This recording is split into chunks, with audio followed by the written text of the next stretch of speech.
that is that you can get that is open pollinated.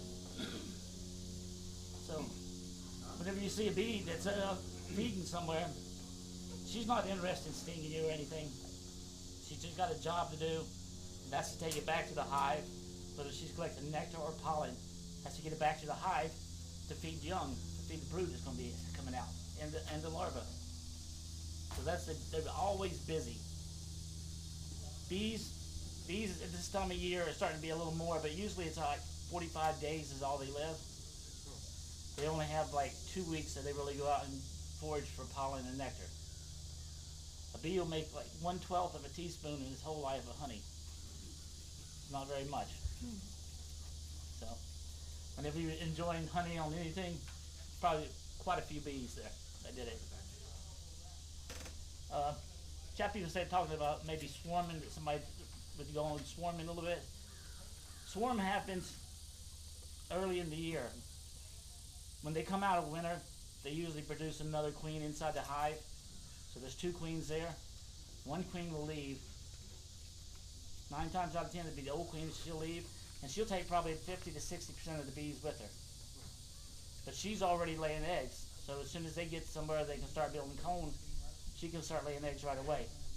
The new queen that's over there, it could take her up to 3 to 4 weeks after that to lay eggs. Because the queen goes out and mates. She goes back to the hive. You have to wait for her ovaries to get big, to actually swell, and her abdomen will get a lot longer than it is when she's new. And then she'll be able to start laying eggs after that. She has to, a little bit of time. So when the old queen leaves, there's still larva and brood in there that'll keep that new queen going, keep that hive alive. And it's easier for the old queen to go somewhere and start laying eggs right away. And whenever they swarm, they go all different kind of places. They go in trees, in little bit of knotholes in trees. Chappie showed you one that was one in a concrete block wall. It don't take much. I used to be an electrician and never thought about it before, but bust those holes in to put that panel in on the inside, and you put that meter can on, you got that much gap, 3/8 in the back, so those bees can walk right around and go inside that hole there, and then they'll start building in the wall. The wall, whenever you put your joints together on your mason, it's like that much in between the blocks, so they can go anywhere in there they want to go. So they get there, and they'll do the same thing to wooden houses. Wherever they drill to have a spigot come out, usually there's a hole there, they'll go right in that also and start building. We did one in Gainesville. It was up in the ceiling. There was a little balcony up there, and bees went underneath the balcony into the ceiling of the dining room. And I had to cut all those out. So they can get pretty much any place that they want to go, unless it's completely sealed off.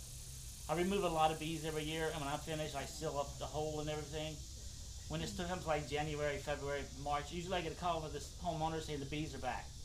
Well, they're not back. When I get there, the bees are gone. They can smell through block wall and everything else. They can smell where old bees have been there before. And if bee colony been there before, they assume that's a good place to have a hive. So they're going to try to exploit it. How do you keep them away from that area? What I do is if it's in a tree, I put up a mesh, 1/8" mesh, and then I'll seal it off. Same way in houses and stuff, I'll seal all that stuff off, either silicone or something. You need to use silicone. Painter's caulk, those bees will chew right through it. And all that foam spray, they do the same thing. They chew a hole right through that stuff.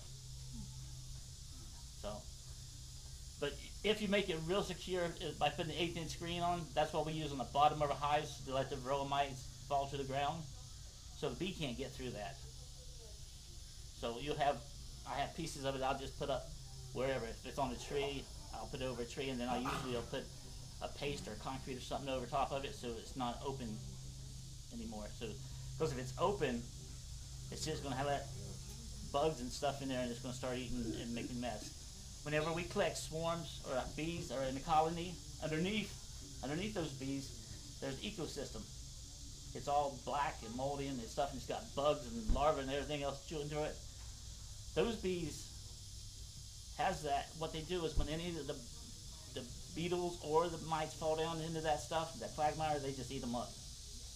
So it's a pretty good way for nature to keep it clean. Us as beekeepers, we don't have that going underneath our hives. So we have to take a little different steps to get rid of the mites. We use powdered sugar is what we use to get rid of mites. You powder sugar your bees every third day. Keep powder sugar for a cycle of 8 times. And that gives 8 times to give enough for a drone from the time it's laid as an egg to hatch out. That's what the varroa mites are going to. They go to the drone cells. So that drone's in there 3 more days than the other bees. So they'll go to that drone and when they get in there, they'll lay egg, and as that drone is growing, they attach themselves to it. When we're looking for mites, a lot of times we'll open up a drone cell and pull that larva out, or pupa, whichever stage it's in, and it looks like little pepper marks on them. And that will tell you how many hives you have, or how many bees you have in that hive. Not bees, varroa mites. Tell you how many varroa mites you have in that hive. If you only have a couple, and you do like 5 or 6 of them, you probably really need to go ahead and powder sugar. Those what you only see in those, but there's 100 times that many more in there. Maybe even 1,000 times. Depends on how big your colony of bees are. So, bees are fun. They really are fun. You see, I was getting those bees out of the ring. Nothing really on. I don't like to wear it. I get hot. You see, I'm sweating now. When you put that suit on, it's thick. It's hot. Sometimes I'll put a veil on, but that's only if I get hit 4 or 5 times in the face or something other. Anywhere in the face or head hurts real bad. The rest of your arms and stuff, you don't really feel them after a while. So a lot of times I get hit, I don't even know they're there until I get home later and I find them where they're hanging there, the stinger itself. That stinger pumps until the fluid's all gone, or the venom. So I get full dose of venom all the time. It's supposed to be good for arthritis and stuff. I still have arthritis. That's what I was wondering. Well, it depends on where you get stung. Your face doesn't necessarily get arthritis, though. Yeah. No, that's like Botox. But my look hands better. are not as bad, and I get stung in my hands. My hands don't hurt near as bad as they used to. So it's true. We have people that actually come to us to be stung. There's one guy, he's had shoulder surgeries, and I'll sting him 16 times on one shoulder and 16 times on the other. And he'll just let him stand there for like, I think 40 minutes is what he said, and then I'll just take the stingers out after that. He says he's been doing that 8 years, and that's kept him from having a shoulder replacement. Wow. And where it was black inside, the cartilage stuff on the x-rays, it's turning gray now and it's starting to whiten up, so the cartridge is being rebuilt, regenerating. Thanks to being. This guy had polio, so he's been on crutches all the time, so that's really what happened to his arms. But we have other people that come and they'll sting themselves in the hips and stuff where they swear that keeps them going. And they must get used to the sting after a while, because it hurts when you first get stung. So if he's doing 16 times on each time, and he don't even flinch when I stick the bees to him. So. Does the bee always die after it stings? The stinger comes out, right? After it stings a human, yes, it's going to die. But a bee can sting another insect, and it's not going to. The stinger will stay intact. It's our skin, the elastic of our skin actually pulls it apart. So we kill them. Actually, yeah. A lot of people ask me if the bees know they're going to die when they sting. I really don't think so. It's all about defense. All they're doing is defend their colony or their spot that they're living in.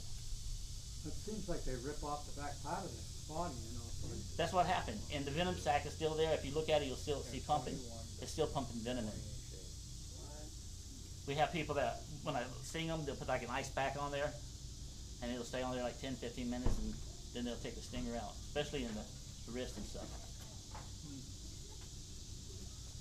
So, if anybody wants to get stung, we're going to be in a hive today down there, so just let me know. I'll let you do it instead of me. Bees are really enjoyed, because when you look at a bee, how it works and everything, it's amazing the things that they can accomplish. If the queen dies, they'll make a new queen before that colony will die off. So, everybody thinks the queen's in charge. She's just an egg-laying machine, and that's why they follow her. Because the only other bee that'll lay eggs sometimes is a worker bee, and if a worker bee's laying eggs, all you're going to have is drones, and you want to get rid of that worker bee that's laying. So you have to take your bees like 100 yards away, dump them out, take your hive back to where it was at, and ones that can fly will go back. that worker bee that's laying eggs, she's never been outside, so she's not going to know her way back home. And the fanning wouldn't tell her where to be? They're not going to be fanning. Oh, because there's no queen? They're not going to be fanning. We'll put a queen inside of it. Okay. But that's why I say we got to get rid of that worker that's laying, or you should have a competition there. Yeah. They're going to keep laying drone eggs. And you don't really need drones in the summer months. Really, you need the drones earlier. Whenever the queens are going out and mating is the only time you really need the drones. But it's good to have a few drones at all times. But if you look at it in the springtime, January or so, you'll see there's more drones than normal. Good question.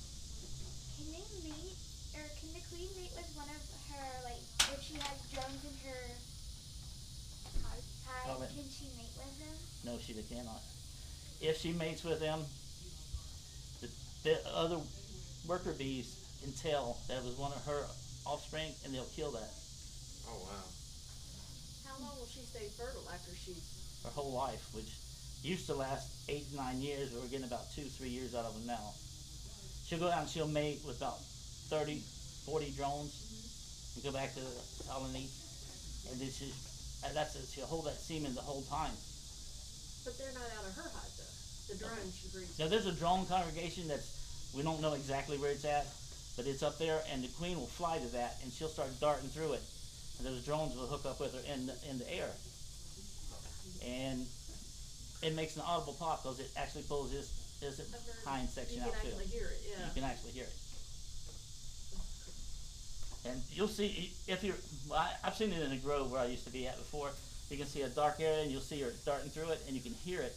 But you can tell that it's moving because she's going a little bit further each time. They don't always stay right, they won't always stay within 10, 50 feet area. It'll actually move. That queen is very fast when she's young and flying. When she gets older and flying, she's not so fast because her ovaries and everything is worked up, and she has a heavier body weight. I thought they couldn't, after they established a hive, I didn't think they ever left it. They can. I did not know that. During the springtime, when they do a swarm, like I say, usually the old queen will leave. And usually it's within 10 meters or so of the hive that she'll land to start off with. And then after that, they'll send scout bees to be out looking for a new place to go. And they'll come back to that where the bees are hanging in a tree or whatever they're in, and they'll start dancing. And then the other bees will start checking it out. And then if it's good, and they know it's good, within just a few minutes, that whole colony will be gone. I've been before working bees, actually doing colonies, moving out of the trees where they were hanging in swarms. And I'd never even seen one of them leave, but it was gone when I got ready to get it. I had 2 more in front of that. There's 3 at one day hanging in an orange tree. And I got the first 2, and I was going for the 3rd one, and they were gone. So that's why we spray them with sugar water. They get sticky, and they'll stay still a little bit. They're highly organized. But they're amazing. When they go into a tree, it may have a hole this big where they go in. They'll keep after year until they get it down to about that big. They'll keep putting propolis and keep building it up. So they want to be smaller so they can protect that area, protect that little bitty opening. If it's large like that, there's a lot of bees that have to protect that. What we do to compensate that, we have little bitty reducers that we stick in the front. So there's a larger one usually for summer, then there's a smaller one for spring. We'll put those in there, and that where they only have to guard that much, then they'll have to guard like that. And then if they're really busy and it's real strong, you just move the whole thing out. And then it'll protect that whole bottom there. Any questions?